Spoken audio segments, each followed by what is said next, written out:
वंचित बहुजन आघाडीकडून बीडमध्ये उमेदवार जाहीर करण्यात आलेला आहे।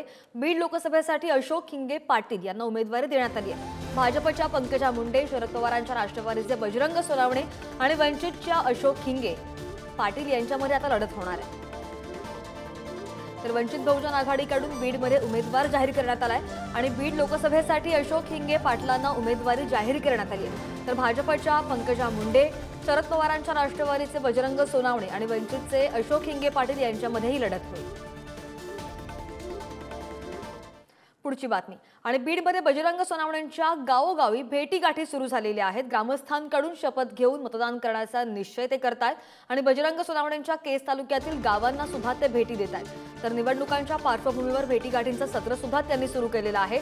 बीडमध्ये बजरंग सोनवणेंच्या गावोगावी भेटीगाठी सुरू झालेल्या आहेत। तिथलीच दृश्य आपण स्क्रीनवर पाहतोय।